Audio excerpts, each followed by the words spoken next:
Well, it's another exciting morning on the road, hitting the road today, and I need to grease my hitch. I haven't done it for a while. I would love and try to do it every month or so because I'm hauling regularly and traveling frequently. So there's 4 points to lube on my hitch. I've got the B&W Companion. Every hitch is going to be different, so you need to know how many lube points you have on your hitch and make sure that you hit those before you're going to be towing. The first one that's got a Zerk fitting, it's the only Zerk fitting I've got on mine, is under this head.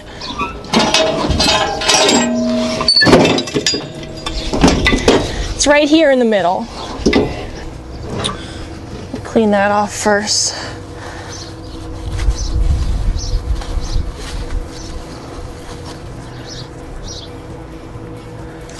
And I can begin to see over here and even over here, just a teeny bit of grease is beginning to come out, so I know I've got enough there. The other spot I need to hit while I'm up here is up here. Now, anytime you don't have a metal-to-metal connection, if you got some kind of, rubber, plastic, some sort of material, you need to make sure you're using the right lubricant, because some lubricants can actually break these materials down. So I know for mine, I can use the white lithium and just hit these up here.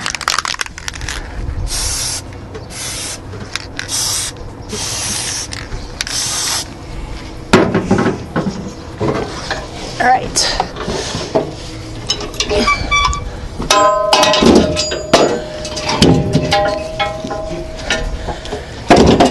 Don't forget to put your hitch fully back together with all your cotter pins and stuff. All right, the next 2 points are just this flat head up here, and then the jaws where the kingpin actually sits.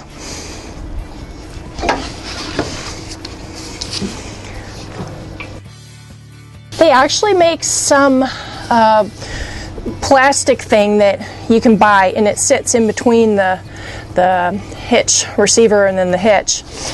And with that, you don't have to grease the head.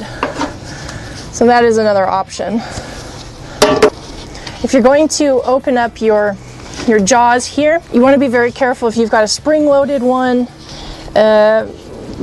don't be relying on it to stay open with your fingers in there.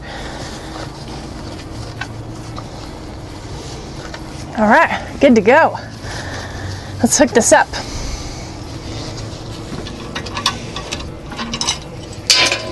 Looks like I've been here for a whole month and my slides have been exposed, obviously. I'm gonna grease them really quick.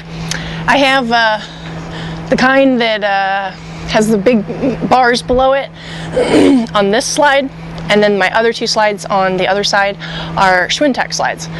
So this one, because it's just like big metal parts, I just grease it with WD-40, and those gears, they go inside, so they're not exposed. Otherwise, if I used WD-40 on these gears and they were outside when I was driving, they get really dirty. So I'm going to grease these, and then the other ones, the Schwintek, you have to be really careful what lube you use on your slides. The Schwintek ones, because I'm guessing because the gears are very small, it needs PTFE spray, and I just get this is the dry lube, same dry lube that I use on my jacks. So I think that is Teflon. And it probably needs that because the gears are so small.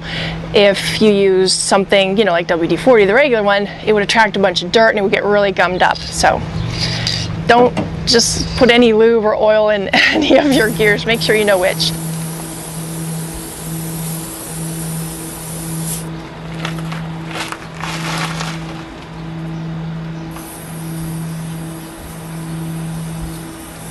In Arizona, you gotta be careful to watch out for scorpions. They love tires, being under tires and close to tires, or under anything.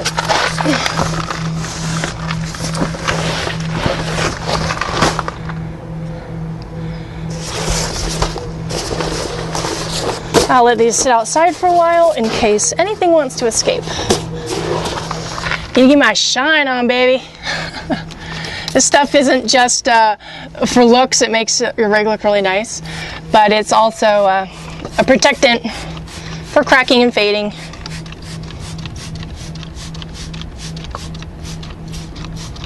Yeah, it smells good too.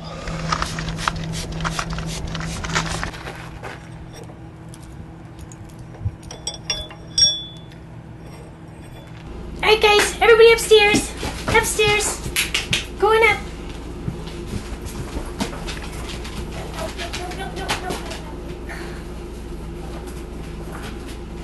JC, come on, go upstairs. Come on. Up here guys. Come on. Come on up. Pearl. Upstairs, come on. Guys, come on. Up. Pearl. Good dogs.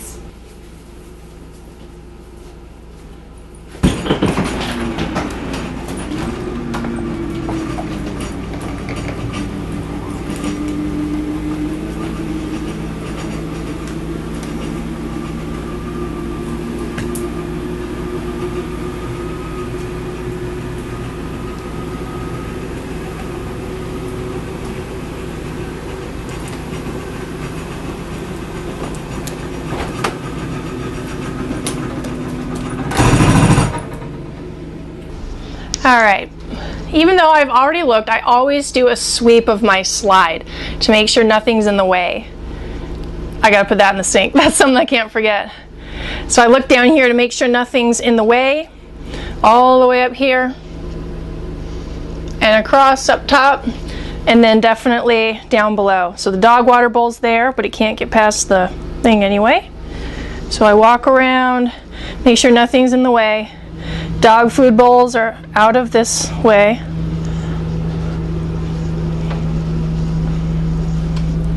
And nothing there, nothing on the counter that can fall off, and nothing there. So good to go on this slide.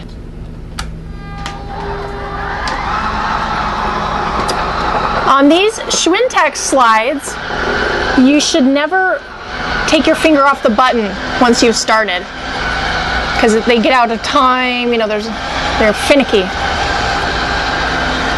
You see it sliding in down at the bottom. So even after they've come in, hold your finger on the button for a few seconds. So here's my living room, all ready to go. Got a couple items. I should remove this.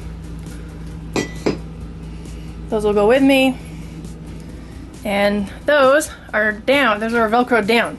They're not going anywhere.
Because my hitch is lower, I'm going to raise the front end on my jacks.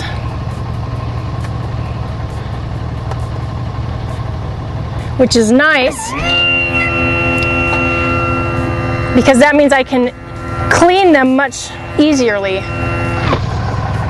more easily. So you can see the dirt that's built up where this has sat. So what I do is I take a rag, I put some WD-40 on it, just regular, and then I clean it down, wipe it down. And I do this even if I stay one night. I always wipe these down. So then after I've got that pretty clean, I spray it with my dry lube.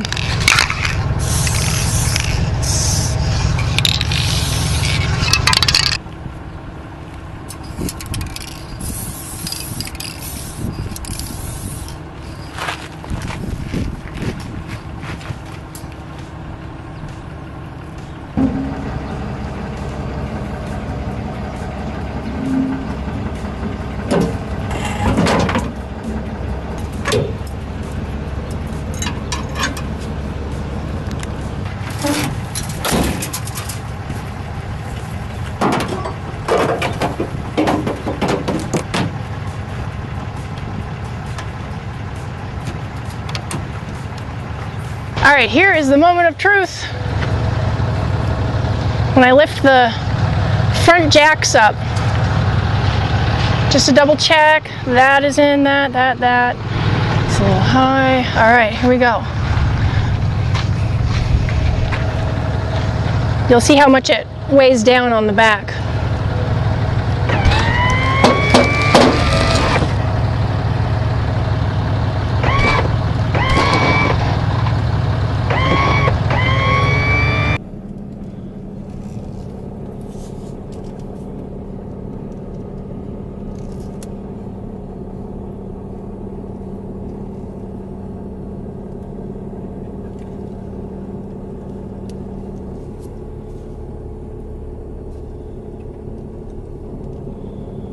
All right, gonna go pay my electric bill because I had a month here, and then get on the road. I usually give myself 2 hours to pack up, and that includes doing everything, including dishes and taking the dogs out for one last pee walk before we get in the car. And if I've only stopped for one night and everything still looks like I'm in travel mode, I'll give myself about an hour to leisurely pack up everything, do all my security checks, make sure nothing's on the roof of the slides before I pull them in. And then after all that work, after getting up early, doing all that, rushing around, focusing, doing everything on the list to know that I've done everything in order, and I get on the road, I'm usually so exhausted. So I often take a quick break not long after I've started driving, get gas, let the dogs out one more time, get some drink or some snack for the road, and then make way again.